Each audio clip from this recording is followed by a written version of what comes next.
Isang sundalong Romano ang humawak ng mabigat na martilyo, itinaas ito sa hangin, at buong lakas na ipinako ang malupit na pako sa mga kamay ni Jesus. Ang dugo ay tumulo habang ang anak ng Diyos ay umungol sa sakit.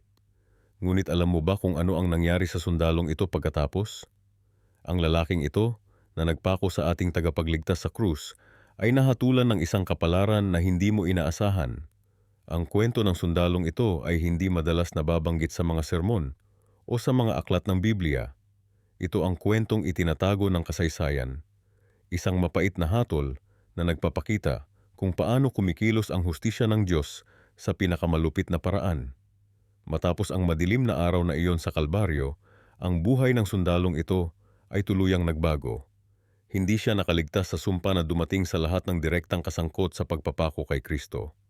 Ang kanyang mga kamay, ang mismong mga kamay na humawak ng martilyo, ay nakaranas ng isang kaparusahang hindi maipaliwanag ng medisina ng panahong iyon.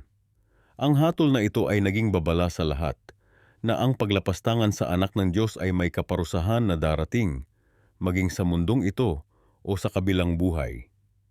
Ngayon, aalamin natin ang katotohanan sa likod ng mapait na hatol na ito at kung paano ito nagbabago ng ating pananaw sa kwento ng kaligtasan. Isa sa mga pinakamadilim na sandali sa kasaysayan ng sangkatauhan ay nang ipako si Jesus sa krus. Ngunit may isang taong hindi masyadong pinag-uusapan sa kwentong ito, ang sundalong Romano na mismo ang nagpako kay Kristo. Sino ba ang taong ito? Ano ang kanyang kwento? At ano ang naging kapalaran niya matapos ang mapait na pangyayaring iyon sa Kalbaryo? Sa gitna ng ingay at kaguluhan sa Golgota, habang ang mga tao ay sumisigaw at nag-aalipusta, may isang sundalo na tahimik na gumaganap ng kanyang tungkulin. Hindi niya alam na ang kanyang mga kamay ay bahagi ng pinakamalaking kaganapan sa kasaysayan ng sangkatauhan. Para sa kanya, isa lang itong karaniwang araw, isa pang pagbitay ng isang kriminal na tinawag ng mga Hudyo na Hari ng mga Hudyo. Ayon sa mga sinaunang tradisyon, ang pangalan ng sundalong ito ay Longinus. Hindi ito binanggit sa Biblia, ngunit sa mga sinaunang teksto at tradisyon ng simbahan, siya ang tinukoy na senturyon na nagpako kay Jesus at kalaunan ay tumusok ng sibat sa kanyang tagiliran. Ngunit bago natin talakayin ang kanyang kwento, kailangan nating unawain kung sino ba talaga ang mga sundalong Romano sa panahong iyon. Ang mga sundalong Romano ay kilala sa kanilang mahigpit na disiplina at katapatan sa emperador. Sila ang pinakamatinding puwersa militar ng kanilang panahon. Ang bawat sundalo ay nagsanay ng hindi bababa sa 5 taon, nagmartsa ng 25 kilometro araw-araw na may mabibigat na kalasag at sandata. Sila ay mga makina ng digmaan na sinanay upang sumunod sa utos ng walang pag-aalinlangan, kahit na ang utos ay pumatay. Sa kontekstong ito, ang pagpako sa krus ay isa lang sa maraming tungkulin ng isang sundalong Romano. Ito ay isang karaniwang parusa para sa mga kriminal, rebelde at alipin. Ang pagpako sa krus ay idinisenyo hindi lamang upang patayin ang biktima, kundi upang magdulot ng matinding kahihiyan at pagdurusa. Ito ay isang malinaw na mensahe mula sa Roma. Ito ang mangyayari sa sinumang susuway. Ngunit para kay Longinus, ang pagpako kay Jesus ay naging turning point ng kanyang buhay. Ayon sa tradisyon, si Longinus ay may problema sa kanyang mga mata na halos nagdudulot sa kanya ng pagkabulag. Nang tusukin niya ang tagiliran ni Jesus, ang dugo at tubig na lumabas ay tumilamsik sa kanyang mga mata at himala, gumaling ang kanyang paningin. Isipin mo ang gulat at pagkamangha na naramdaman niya ng sandaling iyon.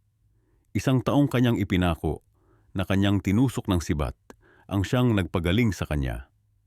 Ngunit ang himala ay hindi lamang pisikal. Ang kanyang espiritual na paningin ay nabuksan din. Sa Ebanghelyo ni Marcos, mababasa natin na ang senturyon na nakatayo sa harap ng krus ay nagsabi, "Tunay nga na anak ng Diyos ang taong ito." Ano ang nangyari kay Longinus pagkatapos ng mapait na araw na iyon? Ayon sa mga tradisyon ng simbahan, siya ay naging Kristiyano at nag-iwan ng kanyang posisyon sa hukbong Romano. Siya ay naging misyonero na nagpapatotoo sa mga himala at pagkabuhay na muli ni Jesus. Ngunit ang kanyang pagbabalik loob ay may kapalit. Ang mga awtoridad ng Roma ay hindi maligaya sa kanyang pagtalikod sa tungkulin at sa kanyang pagpapahayag tungkol kay Jesus. Si Longinus ay hinuli at pinarusahan. Ang taong dating nagpapapako ng mga tao sa krus ay naging biktima ng pag-uusig. Ayon sa mga sinaunang kwento, siya ay dinakip at pinugutan ng ulo dahil sa kanyang pananampalataya kay Kristo. Ang kwento ni Longinus ay isang malakas na halimbawa ng pagbabago at kapatawaran. Ang taong dating nagpako kay Kristo ay naging isa sa kanyang mga tagasunod. Ang taong dating nagpapatupad ng kaparusahan ng Roma ay naging martir para sa bagong pananampalataya. Ngunit hindi lahat ng tradisyon ay nagkakaisa sa kwento ni Longinus. May mga bersyon na nagsasabi na siya ay nabuhay nang matagal at namatay sa kapayapaan bilang isang monghe. May iba namang nagsasabi na siya ay nagtago sa Cappadocia at doon ay nagturo tungkol kay Jesus hanggang sa siya ay matuklasan at patayin. Ang katotohanan ay maraming detalye tungkol kay Longinus ang nananatiling hindi tiyak. Ang kanyang kwento ay isang paghahalubilo ng kasaysayan, tradisyon, at pananampalataya. Ngunit ang sentral na mensahe ay malinaw. Walang sino man ang nasa labas ng saklaw ng awa at pagbabago ng Diyos, kahit na ang taong nagpako sa kanyang anak. Ang kwento ni Longinus ay nagpapaalala sa atin na ang bawat isa sa atin, anuman ang ating nakaraan o kasalanan, ay maaaring makahanap ng kapatawaran at bagong simula. Kung ang sundalong nagpako kay Kristo ay maaaring mabago at mapatawad, sino pa ang hindi? Sa ating susunod na bahagi, tatalakayin natin ang mas malalim na aspeto ng kwento ni Longinus at kung paano ito nauugnay sa ating buhay ngayon. Aalamin din natin ang mga sinaunang teksto at tradisyon na nagpreserba ng kanyang kwento at kung paano siya naging bahagi ng mahahalagang aral ng pananampalatayang Kristiyano. Sa gitna ng ingay at kaguluhan ng Jerusalem noong araw na iyon, isang sundalong Romano ang nakatayo, hawak ang mabigat na martilyo at matalas na pako. Ang kanyang pangalan, ayon sa ilang sinaunang tradisyon, ay Longinus. Hindi niya alam na ang kanyang mga kamay ay gagawa ng isang aksyon na magpapabago sa buong kasaysayan ng sangkatauhan. Siya'y isa lamang karaniwang sundalo, sumusunod sa utos, nagtatrabaho para sa imperyo, ngunit ang tadhana ay naghanda ng ibang plano para sa kanya. Isipin mo ang eksena. Ang alikabok ng Golgotha, ang sigaw ng mga tao, ang init ng tanghaling tapat sa Jerusalem. Sa harap niya ay isang lalaking duguan at sugatan, isang lalaking tinawag na hari ng mga Hudyo, ngunit ngayon ay nakahandusay sa lupa, naghihintay sa kanyang huling kaparusahan, si Jesus ng Nazareth. Ang unang pako ay pumasok sa palad ni Kristo. Ang tunog ng bakal na tumatagos sa laman at kahoy ay umaaling-aungaw sa buong burol. Sa bawat hampas ng martilyo, ang dugo ay tumatagas at ang anak ng Diyos ay nakakaramdam ng sakit na hindi mailarawan ng mga salita. Ngunit ang sundalong ito, si Longinus, ay nagpatuloy lamang. Ito ang kanyang trabaho. Ito ang kanyang tungkulin. Walang personal na galit, walang personal na interes. Isa lamang siyang instrumento ng sistema. Ang mga mata ni Jesus, sa kabila ng matinding paghihirap, ay nakatuon sa kanya. Hindi galit, hindi paghuhusga, kundi may malalim na pagmamahal at pag-unawa. Ang sundalong ito na nagpapako sa kanya sa krus ay isa sa mga taong kanyang ipinagdarasal nang sabihin niya, "Ama, patawarin mo sila sapagkat hindi nila alam ang kanilang ginagawa." Ngunit ano nga ba ang nangyari sa sundalong ito pagkatapos ng malagim na araw na iyon? Ang mga sinaunang tradisyon at apocryphal na mga teksto ay nagbibigay ng ilang mga pahiwatig. Ayon sa ilan, si Longinus ay ang parehong centurion na pagkatapos makita ang mga kaganapan sa krus, ang pagdilim ng langit, ang paglindol at ang pagbuga ng huling hininga ni Jesus ay nagsabi, "Tunay nga, anak ng Diyos ang taong ito." Ang pagkilala na iyon ay hindi lamang isang simpleng pahayag.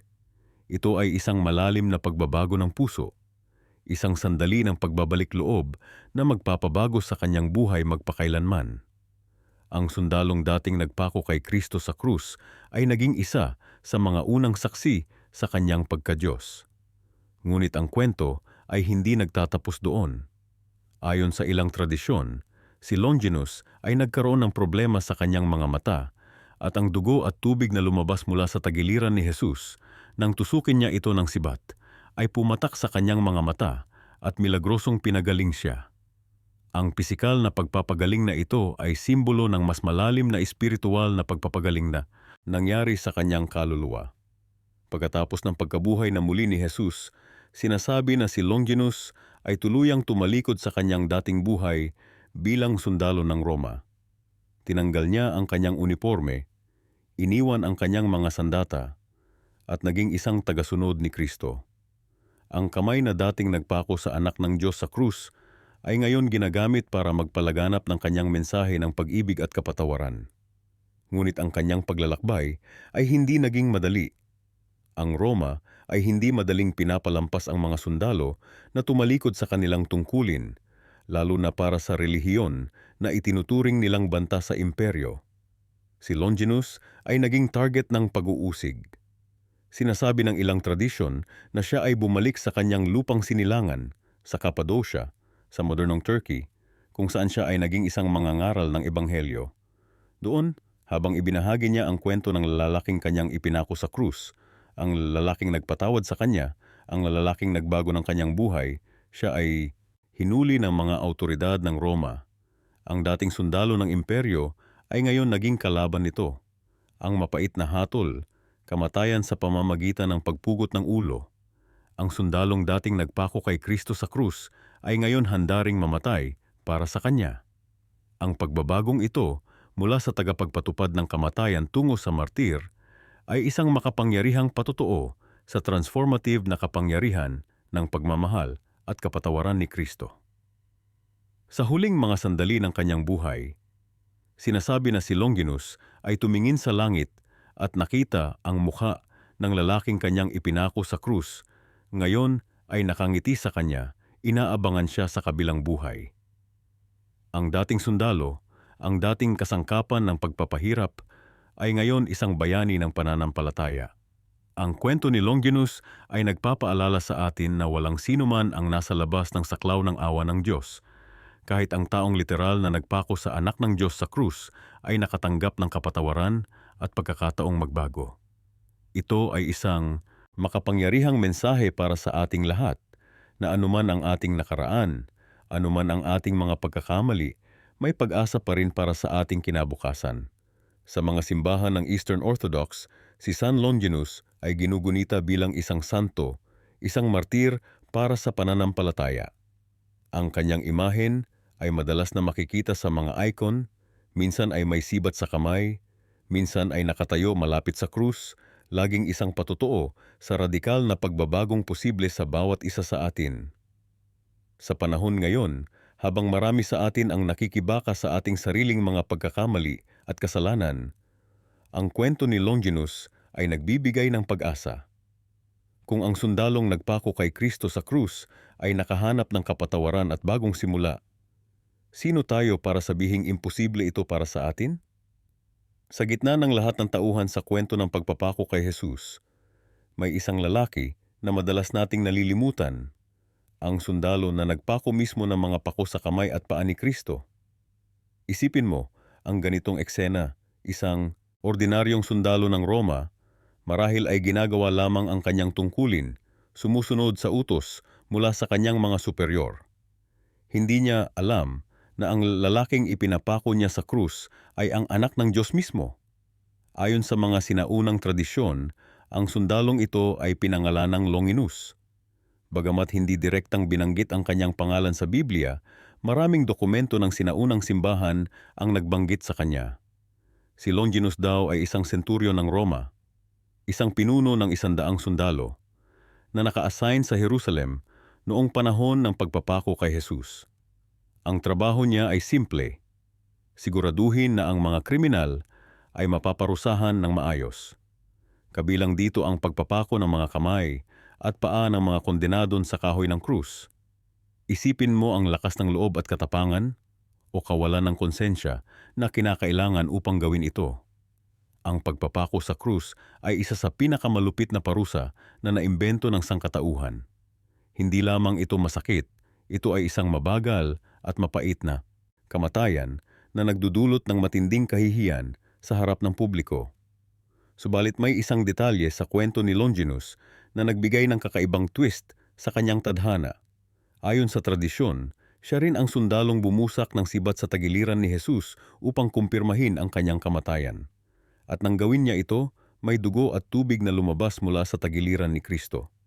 Ang ilan sa dugo at tubig na ito ay tumalsik sa mga mata ni Longinus, na noon ay may problema sa paningin.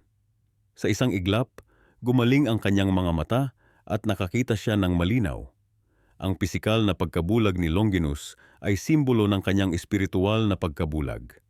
Hindi niya nakita kung sino talaga ang lalaking ipinapako niya sa krus. Ngunit sa sandaling iyon ng pagkagaling, hindi lamang ang kanyang mga mata ang nabuksan, kundi pati na rin ang kanyang puso at isipan. Sa sandaling iyon, napagtanto niya ang katotohanan. Matapos ang pagkabuhay na muli ni Jesus, si Longinus ay umano'y naging isa sa mga unang Kristiyano. Iniwan niya ang hukbong Romano at nagsimulang mangaral tungkol kay Kristo. Ito ay isang mapanganib na desisyon sa panahong iyon. Ang Roma ay hindi pa handang tanggapin ang bagong relihiyon at ang mga awtoridad ay masigasig sa paghahanap at pagpaparusa sa mga tagasunod ni Jesus. Dahil sa kanyang pagbabago ng pananampalataya, si Longinus ay hinabol ng mga Romano. Ayon sa mga sinaunang tradisyon, siya ay nahuli at pinarusahan. Ang dating sundalong nagpako kay Kristo sa krus ay naging martir para sa pananampalatayang Kristiyano. Ang taong dating nagdulot ng kamatayan kay Jesus ay naging handang ibigay ang kanyang sariling buhay para sa kanya. Ang kwento ni Longinus ay nagpapakita ng isang makapangyarihang katotohanan. Walang sino man ang nasa labas ng saklaw ng awa at pagmamahal ng Diyos. Kahit ang taong direktang responsable sa pagpapako kay Jesus ay nakatanggap ng kapatawaran at kaligtasan. Ito ay isang malakas na mensahe para sa ating lahat. Walang kasalanan ang masyadong malaki para sa kapangyarihan ng Diyos na patawarin. Ngunit hindi lahat ng tradisyon ay nagkakasundo sa kwento ni Longinus. May iba't ibang bersyon ng kanyang tadhana. Ang ilan ay nagsasabi na siya ay namatay bilang martir sa Cappadocia sa kasalukuyang Turkey. Ang iba naman ay nagsasabi na siya ay namatay sa ibang lugar. Ang sibat na ginamit niya para busakin ang tagiliran ni Jesus, na kilala bilang Holy Lance o Spear of Destiny, ay naging isang mahalagang relikaryo sa kasaysayan ng Kristyanismo. Ang mapait na hatol kay Longinus ay hindi lamang ang kanyang kamatayan bilang martir, kundi ang pagkakaalam na ang kanyang mga kamay mismo ang nagpako sa anak ng Diyos sa krus. Isipin mo ang bigat ng konsensyang iyon, na ikaw ang direktang instrumento ng pagpaparusa sa isang taong walang kasalanan, at hindi lamang basta taong walang kasalanan, kundi ang tagapagligtas mismo. Ngunit ang tunay na hatol kay Longinus ay hindi ang parusa, kundi ang pagbabago. Pamamagitan ng kanyang pagkakamali, natuklasan niya ang katotohanan. Sa pamamagitan ng kanyang kasalanan, natagpuan niya ang kapatawaran. Sa pamamagitan ng kanyang paglahok sa kamatayan ni Jesus, natagpuan niya ang buhay na walang hanggan. Ang kwento ni Longinus ay nagpapaalala sa atin na ang ating nakaraan ay hindi tumutukoy sa ating kinabukasan. Kahit na ang pinakamadilim na kasalanan ay maaaring mapatawad. Kahit ang pinakamapait na pagkakamali ay maaaring maging daan patungo sa kaligtasan. Ang sundalo na nagpako kay Kristo sa krus ay naging isa sa mga unang saksi ng kanyang pagkabuhay na muli at kapangyarihan.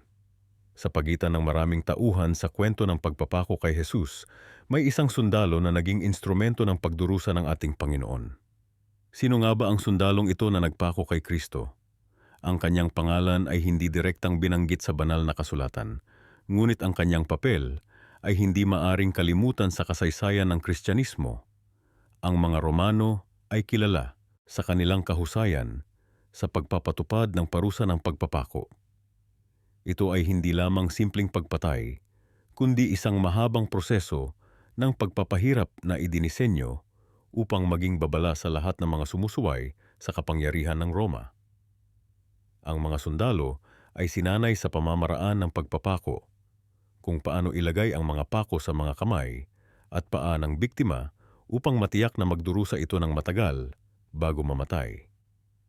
Isipin mo, ang sundalong nagpako kay Jesus ay isa lamang sa maraming sundalo na naatasang magpatupad ng ganitong parusa araw-araw.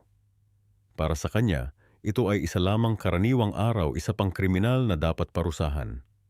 Hindi niya alam na ang lalaking ito na nakaharap niya ay ang anak ng Diyos mismo. Ayon sa mga eskolar, ang mga pako na ginamit sa pagpapako ay hindi katulad ng mga modernong pako na ating kilala ngayon. Ang mga ito ay malalaking bakal na may habang 7 hanggang 9 na pulgada, may malapad na ulo upang hindi madaling dumulas sa kahoy ng krus. Isipin mo ang lakas na kailangan para ipasok ang ganyang kalaking pako sa laman at buto ng isang tao. Ang sundalong ito ay walang pag-aalinlangan na itinaas ang mabigat na martilyo at pinukpok ang mga pakong ito sa mga kamay at paa ni Jesus. Ngunit ang katotohanan ay mas malalim pa. Ang mga pako ay hindi ipinapasok sa mga palad ng kamay gaya ng madalas nating nakikita sa mga larawan, kundi sa may palapulsuhan, kung saan mas matibay ang buto at hindi agad mapupunit ang laman sa bigat ng katawan. Para sa mga paa, isang malaking pako ang pinasok sa pagitan ng mga buto ng sakong na nagdudulot ng matinding sakit dahil sa mga nerbiyos na naroon. Sa gitna ng lahat ng ito, ano kaya ang nasa isip ng sundalong nagpako kay Jesus? Marahil para sa kanya, ito ay isa lamang trabaho. Marahil siya ay nasanay na sa mga sigaw ng sakit at mga pagsusumamo ng awa mula sa mga biktima. Marahil siya ay nagmamadali lamang upang matapos ang kanyang tungkulin at makauwi sa kanyang pamilya. Ang hindi niya alam, ang kanyang mga kamay ay naging instrumento ng pinakamalaking sakripisyo sa kasaysayan ng sangkatauhan.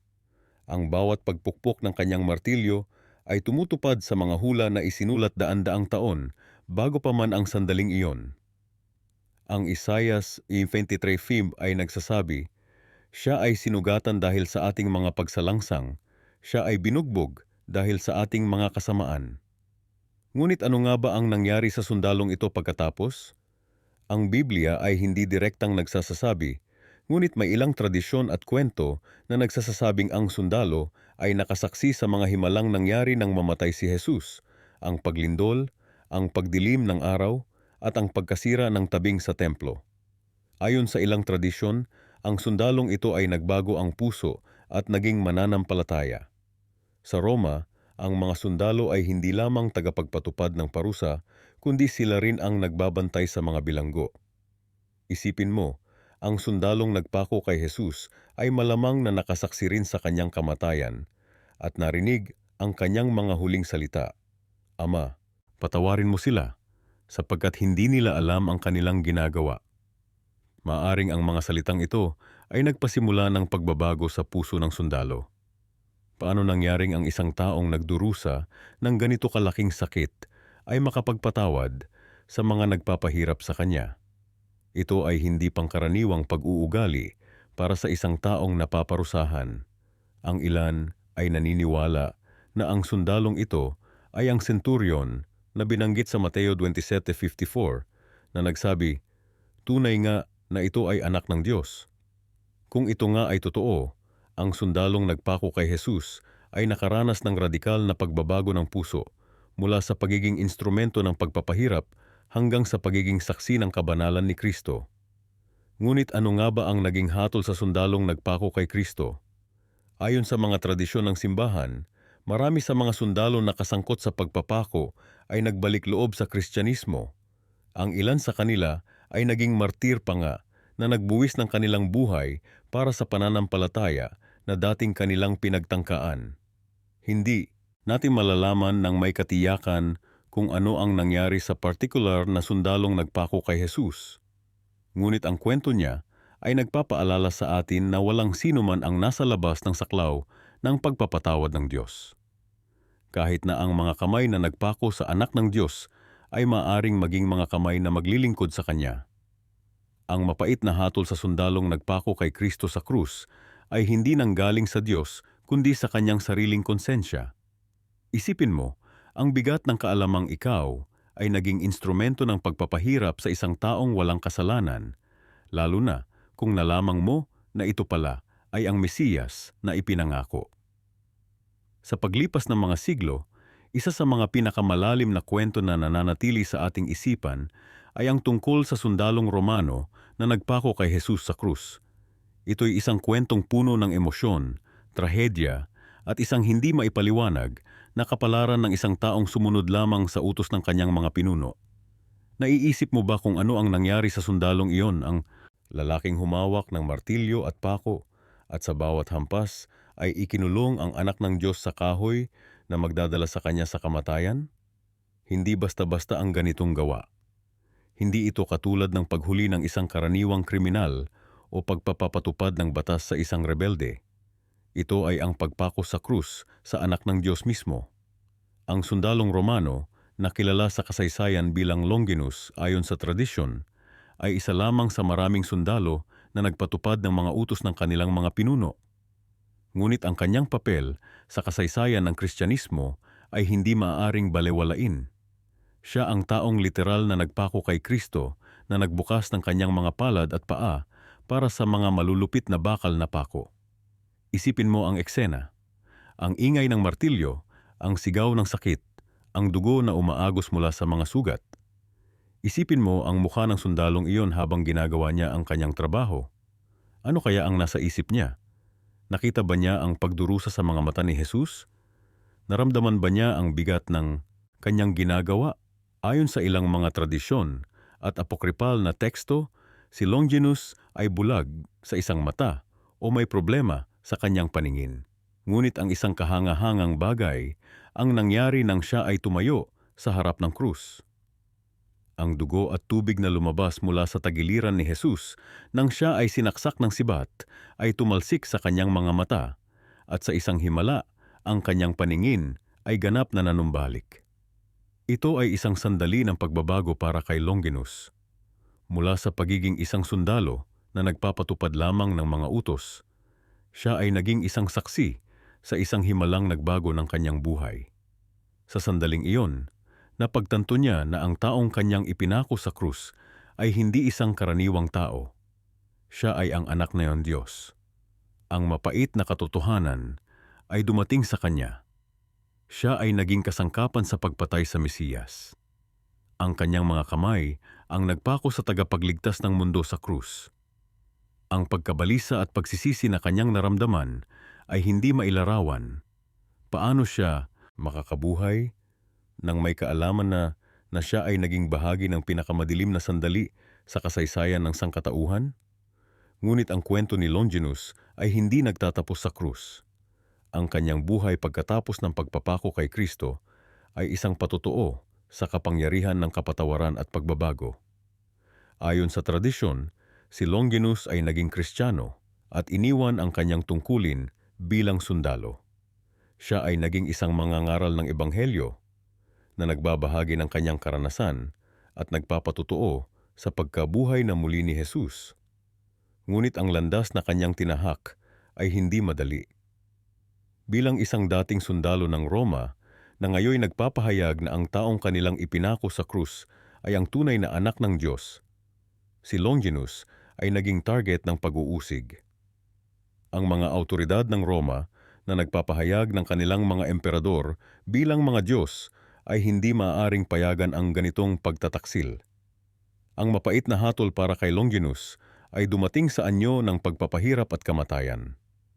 Ayon sa ilang tradisyon, siya ay dinakip, pinahirapan, at sa huli ay pinugutan ng ulo dahil sa kanyang pananampalataya. Ang sundalong dating nagpako kay Kristo sa krus ay naging martir para sa parehong Kristo. Ang kwento ni Longinus ay isang malakas na paalala ng kapangyarihan ng kapatawaran at pagbabago.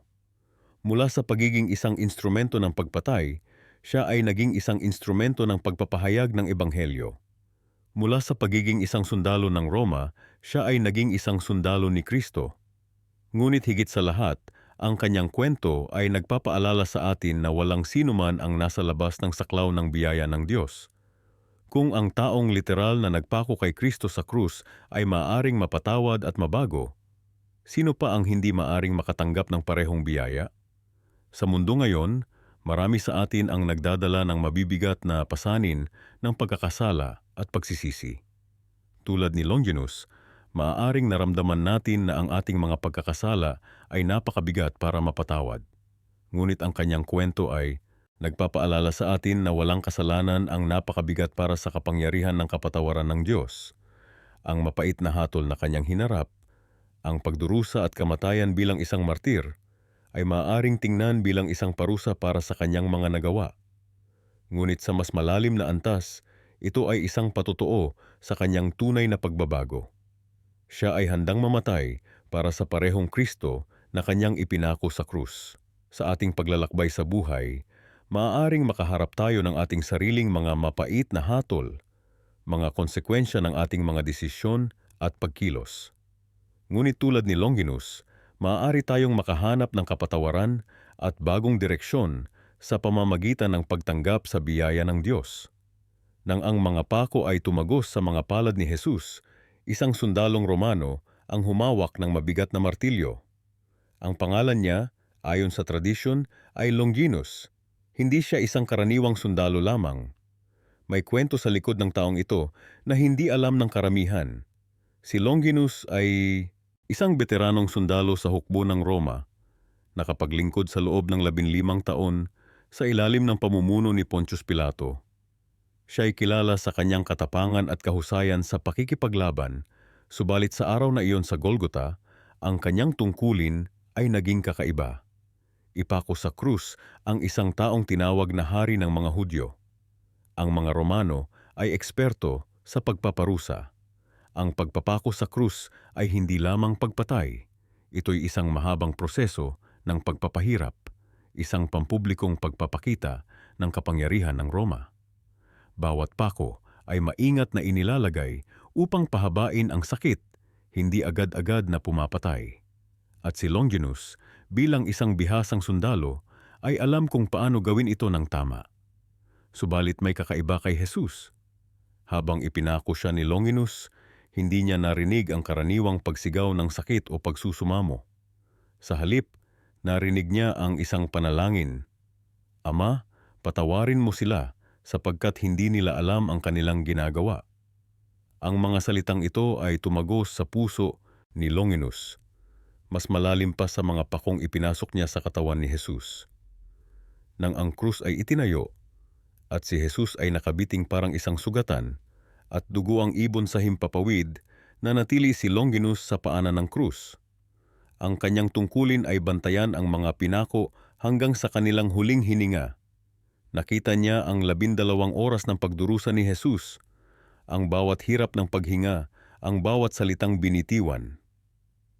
Nang dumilim ang kalangitan sa gitna ng araw at nanginig ang lupa, naramdaman ni Longinus ang takot na hindi pa niya naranasan kahit sa pinakamabagsik na labanan. At nang si Jesus ay huminga ng kanyang huling hininga, isang bagay ang nagbago sa loob ni Longinus. Tunay na ito ang anak ng Diyos, ang kanyang nasabi, isang pahayag na magbabago ng kanyang buhay magpakailanman. Ngunit ano ang nangyari kay Longinus pagkatapos ng malagim na araw na iyon? Ayon sa mga sinaunang tradisyon, si Longinus ay isa sa mga sundalong nagbantay sa libingan ni Jesus. Nang si Jesus ay muling nabuhay, si Longinus ay naging saksi. Ang kanyang reaksyon? Hindi katulad ng iba na tumakbo sa takot o nagbalak na takpan ang katotohanan. Si Longinus ay yumuko sa harap ng isang katotohanang hindi na niya maitanggi. Ang tradisyon ng simbahan ay nagsasasbi na si Longinus ay tuluyang nagbalik loob sa pananampalatayang Kristiyano. Iniwan niya ang hukbo ng Roma, isang desisyon na naglalagay sa kanya sa panganib. Ang pagtanggi sa serbisyo sa Roma ay maaring hatol ng kamatayan. Subalit, para kay Longinus, ang takot sa kamatayan ay nawala na. Nakita na niya ang anak ng Diyos na namatay at muling nabuhay. Ano pa ang dapat niyang katakutan? Mula sa pagiging isang instrumento ng pagpatay, si Longinus ay naging isang tagapagpahayag ng buhay. Naglakbay siya sa iba't ibang lugar. Ibinahagi ang kanyang kwento, ang kwento ng isang sundalong nagpako sa Mesiyas, ngunit natagpuan ang kapatawaran at kaligtasan sa kamay ng taong kanyang pinatay. Ang mapait na hatol kay Longinus ay hindi dumating mula sa mga korte ng Roma o mula kay Pontius Pilato. Ang tunay na hatol ay dumating mula sa kanyang sariling konsensya, ang pagkaalam na ang kanyang mga kamay ang nagpako sa anak ng Diyos. Subalit, sa pamamagitan ng biyaya, ang mapait na hatol na ito ay naging daan para sa kanyang kaligtasan. Ang kwento ni Longinus ay nagpapaalala sa atin na walang sinuman ang nasa labas ng saklaw ng awa ng Diyos. Kung ang taong literal na nagpako kay Kristo ay nakahanap ng kapatawaran at bagong buhay, sino pa ang hindi maaring mahanap ang parehong biyaya? Sa mga sumunod na taon, si Longinus ay naging isang mahalagang saksi sa unang simbahan. Ang kanyang kwento ay naging isang makapangyarihang patotoo sa pagbabagong buhay na maaring idulot ng pagkikita kay Kristo. Mula sa pagiging isang malupit na sundalo ng Roma, siya ay naging isang mapagkumbabang alagad. Handang isakripisyo ang lahat para sa pananampalatayang dating kinamuhian niya. Sa huli, ayon sa tradisyon, si Longinus ay namatay bilang isang martir. Ang taong dating pumatay para sa Roma ay ngayon ay handang mamatay para kay Kristo. Ang kanyang dugo, na dating nagdala ng kamatayan sa iba, ay ngayon ay ibinuhos para sa Ebanghelyo. Ang kwento ni Longinus ay hindi lamang isang kasaysayan ng isang sundalo. Ito ay isang kwento ng pagbabalik loob, ng kapatawaran, at ng radikal na pagbabago na maaring idulot ng pagkikita sa buhay na Kristo. Ito ay isang kwento na nagpapaalala sa atin na ang biyaya ng Diyos ay mas malaki kaysa sa ating pinakamalaking kasalanan at na ang kanyang pag-ibig ay may kapangyarihang baguhin kahit ang pinakamatigas na puso. Isa sa mga pinakamahalagang sandali sa kwento ng pagpapako kay Jesus ay ang papel ng mga sundalong Romano. Isipin mo ito, ang mga kamay na nagpako sa anak ng Diyos sa krus. Sino nga ba ang mga taong ito? At ano ang nangyari sa kanila pagkatapos ng mapait na araw na iyon sa Kalbaryo? Ang mga sundalong Romano ay hindi lamang mga tagatupad ng utos. Sila ay mga ordinaryong tao na napunta sa gitna ng pinakamahalagang pangyayari sa kasaysayan ng sangkatauhan. Alam mo ba na ang mga sundalong ito ay bahagi ng isang espesyal na unit ng hukbo Romano? Hindi sila mga karaniwang sundalo lamang. Sila ay mga kasapi ng cohort na nakabase sa Judea, partikular na ang mga nakatalaga sa Jerusalem. Ang mga sundalong ito ay nasa ilalim ng direktang utos ni Poncio Pilato. Marami sa kanila ay hindi mga taga-Roma, kundi mga lokal na tao mula sa Syria, Turkey, at iba pang mga rehiyon ng Mediterranean na naitalaga sa malayo mula sa kanilang mga tahanan. Isipin mo ang sitwasyon nila. Naninilbihan sa isang bansang hindi nila sarili, sa gitna ng mga taong kinamumuhian sila, at pinapatupad ang mga batas ng isang imperyong hindi nila lubos na nauunawaan. Sa araw ng pagpapako kay Jesus, ang mga sundalong ito ay ginawa lang ang kanilang trabaho, ayon sa kanilang pag-iisip. Ngunit hindi nila alam na ang kanilang mga aksyon ay magkakaroon ng walang hanggang epekto. Mayroong isang particular na sundalo na pinag-uusapan sa mga lumang tradisyon. Ang pangalan niya ay Longinus. Ayon sa mga sinaunang kwento, siya ang centurion na nagsabing, tunay na ito ang anak ng Diyos pagkatapos mamatay ni Jesus. Sa iba pang tradisyon, siya rin ang sundalo na tumusok ng sibat sa tagiliran ni Jesus upang kumpirmahin ang kanyang kamatayan. Ngunit ang pinakanakakamanghang bahagi ng kwento ni Longinus ay ang nangyari sa kanya pagkatapos ng pagpapako.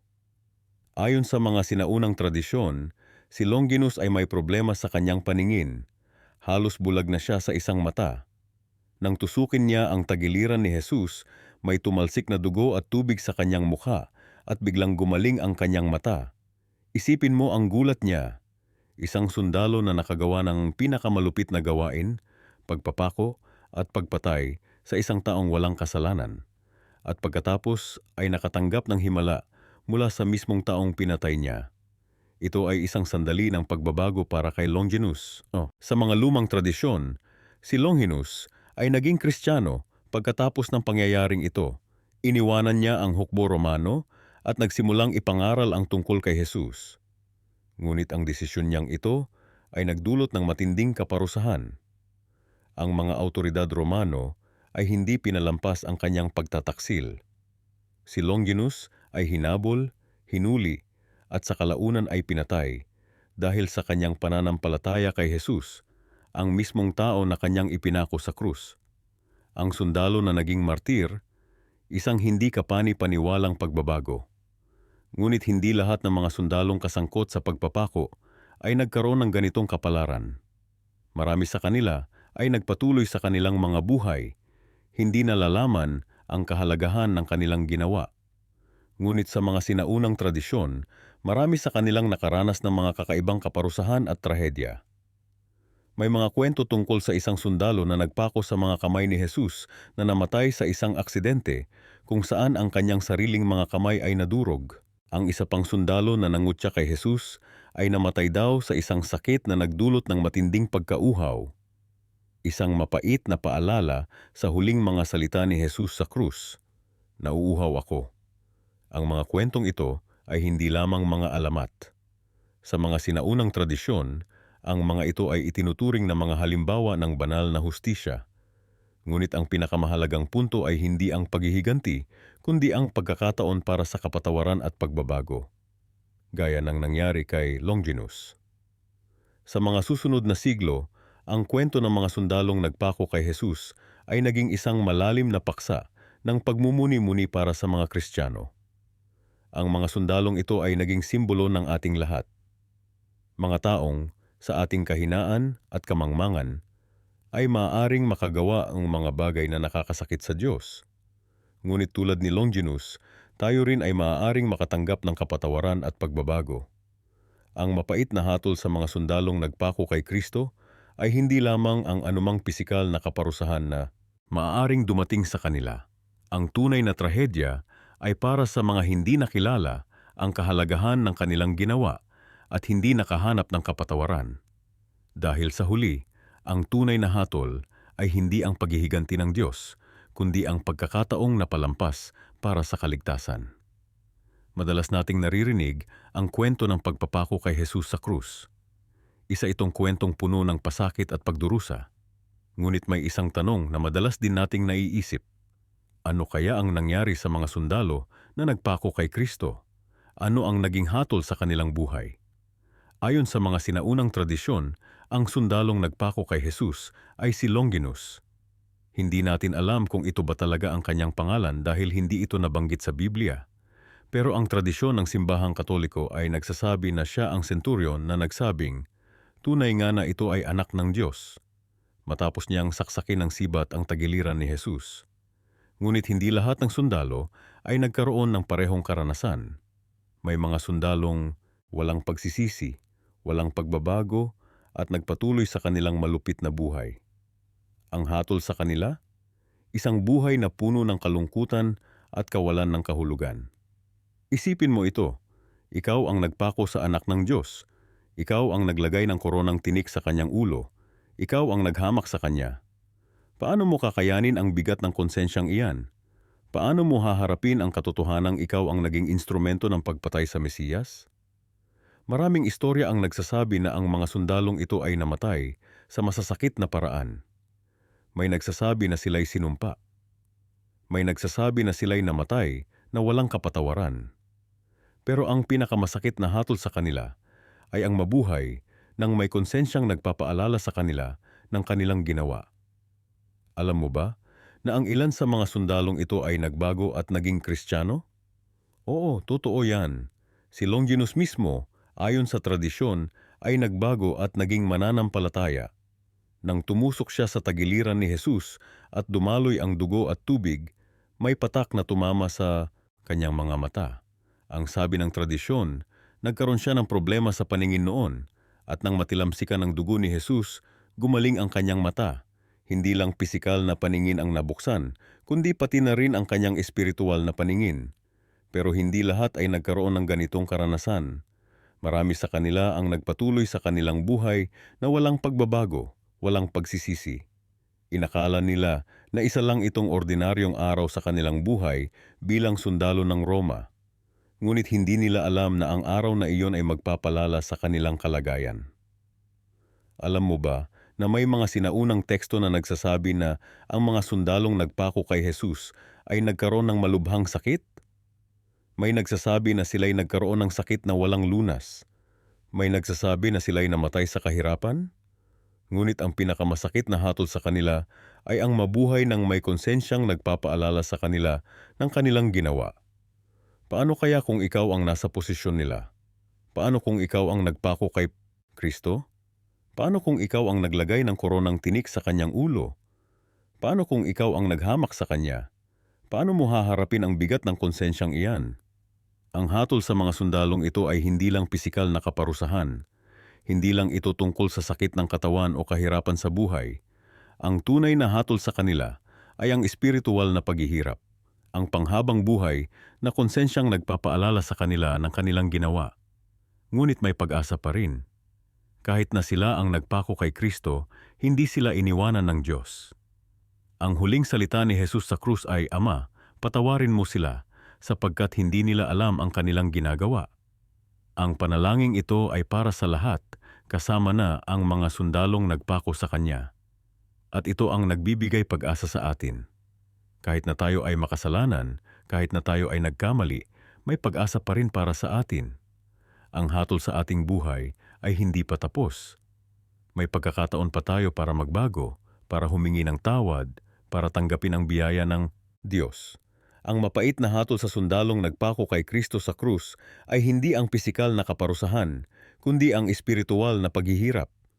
Ngunit kahit sa gitna ng paghihirap na ito, may pag-asa pa rin. Ang Diyos ay handang magpatawad, handang magbigay ng pangalawang pagkakataon, handang magbigay ng bagong buhay. Kaya sa susunod na isipin mo ang kwento ng pagpapako kay Jesus, huwag mong kalimutan ang mga sundalong nagpako sa Kanya. Huwag mong kalimutan ang mapait na hatol na kanilang natanggap. At higit sa lahat, huwag mong kalimutan ang pag-asang ibinigay ni Jesus sa kanila at sa atin. Sa gitna ng lahat ng mga tauhan, sa kwento ng pagpapako kay Jesus, may isang grupo na madalas nating nakakalimutan. Ang mga ordinaryong sundalo ng Roma na aktwal na nagpako kay Kristo sa krus. Hindi sila mga pangunahing kontrabida sa kwento. Hindi sila mga punong saserdote na naghangad ng kamatayan ni Jesus. Hindi rin sila si Pilato na naghugas ng kamay. Sila ang mga sundalong sumunod lamang sa utos. Isipin mo ang eksena, isang karaniwang araw para sa isang Romano na sundalo. Natanggap niya ang kanyang mga utos, magpapako na naman ng isa pang kriminal. Para sa kanya, isa lamang itong karaniwang araw sa trabaho, isang gawain na kanyang nagawa ng maraming beses. Hindi niya alam na ang taong ito, ang taong kanyang ipapako, ay ang anak ng Diyos mismo. Sa panahon ng Imperyo ng Roma, ang pagpapako sa krus ay isang karaniwang parusa. Ito ay isang malupit, masakit, at nakakahiyang paraan ng pagpatay. Ang mga Romano ay dalubhasa sa pagpapatupad nito. Sila ay sinanay upang gawin ito ng mabilis at episyente. Ang mga sundalong ito ay nakagawa na nito ng daan-daang beses. Para sa kanila, si Jesus ay isa lamang sa maraming kriminal na kanilang ipinako. Ngunit ano nga ba ang nangyari sa sundalong nagpako kay Kristo? Ano ang naging hatol sa kanya?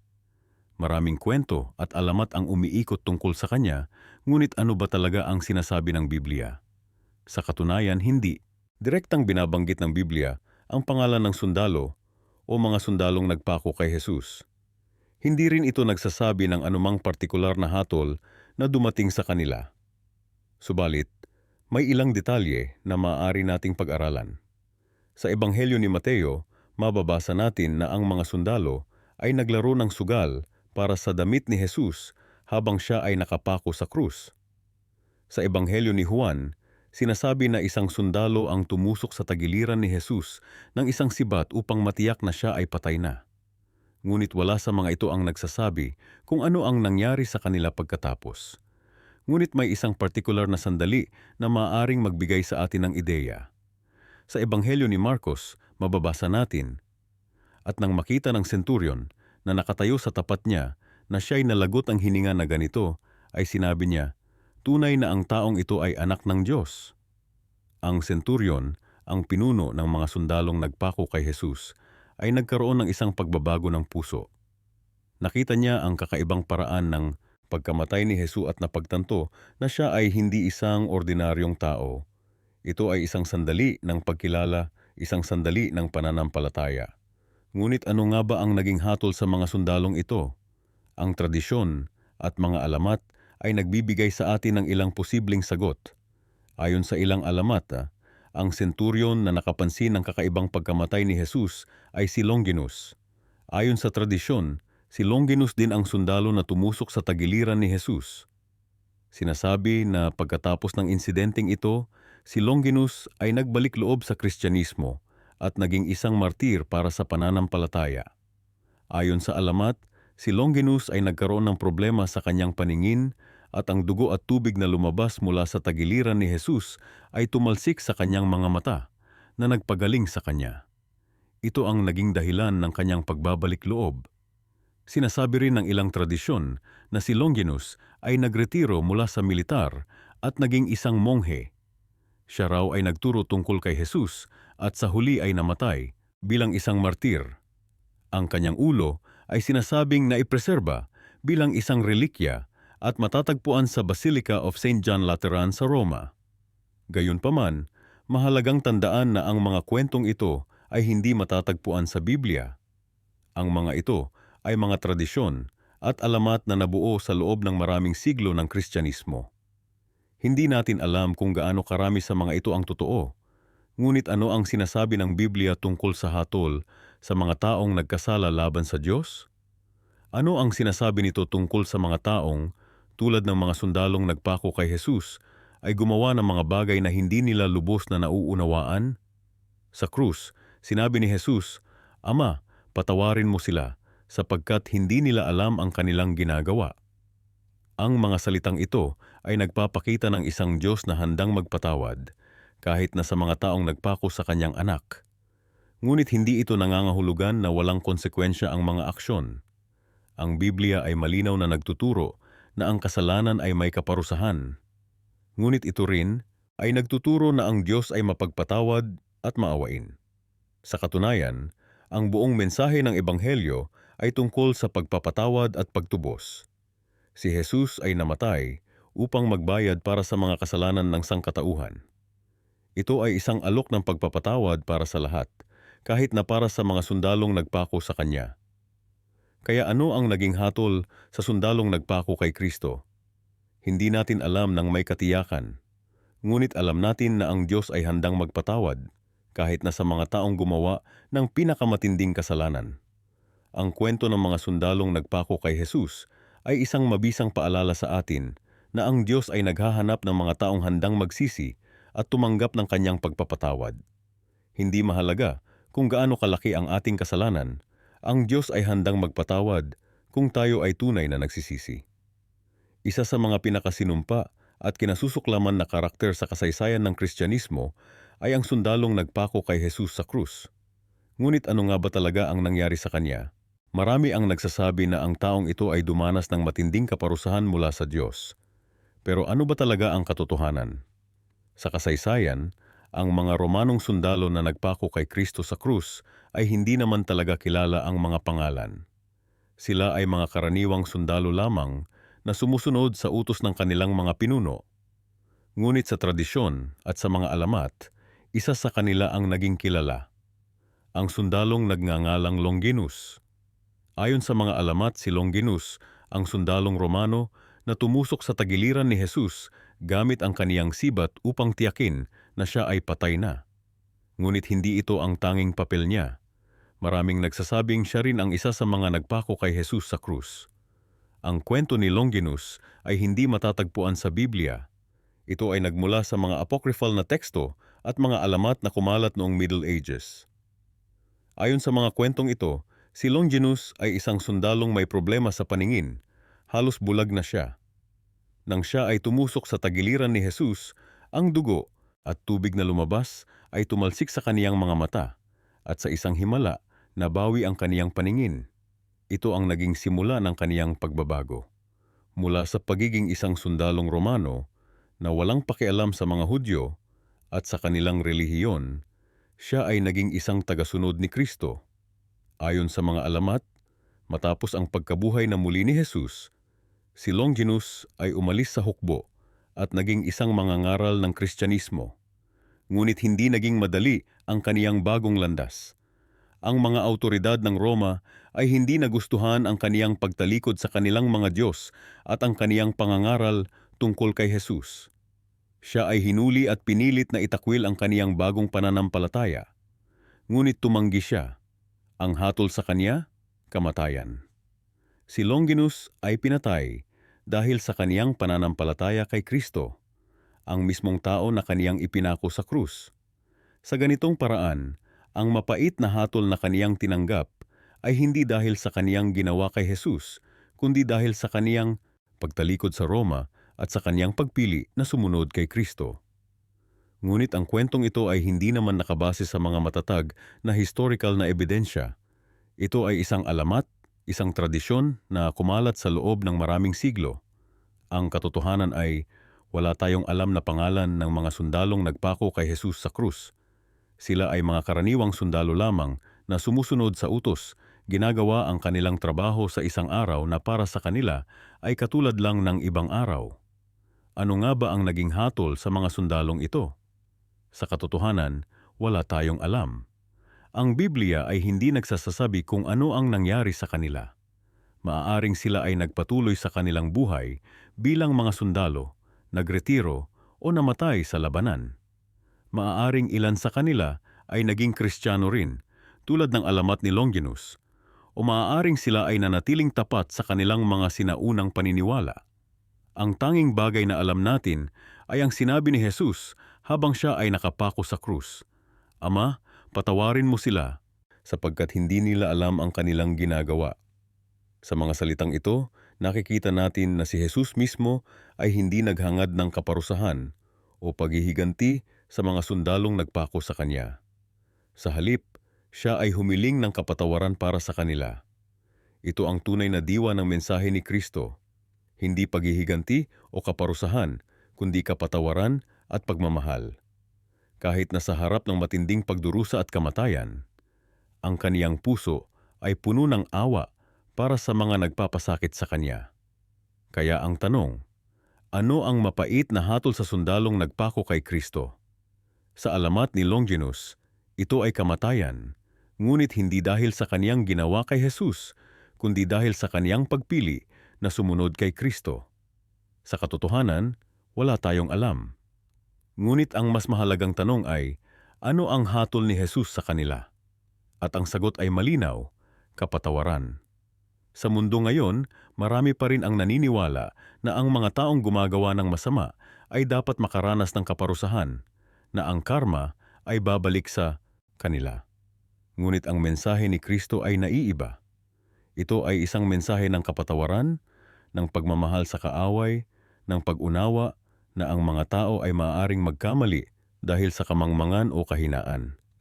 Ito ang dahilan kung bakit ang kwento ng sundalong nagpako kay Kristo ay napakahalaga. Hindi ito tungkol sa kung ano ang nangyari sa kanya, kung siya ay nakaranas ng mapait na hatol o hindi. Ito ay tungkol sa kung ano ang itinuturo sa atin ni Jesus tungkol sa kapatawaran at pagmamahal. Kung nagustuhan mo ang video na ito, huwag kalimutang mag-like at i-share sa iyong mga kaibigan at pamilya. Tulungan ninyo kaming maipaabot ang mensahe ng kapatawaran at pagmamahal ni Kristo sa mas maraming tao. Maraming salamat sa panonood.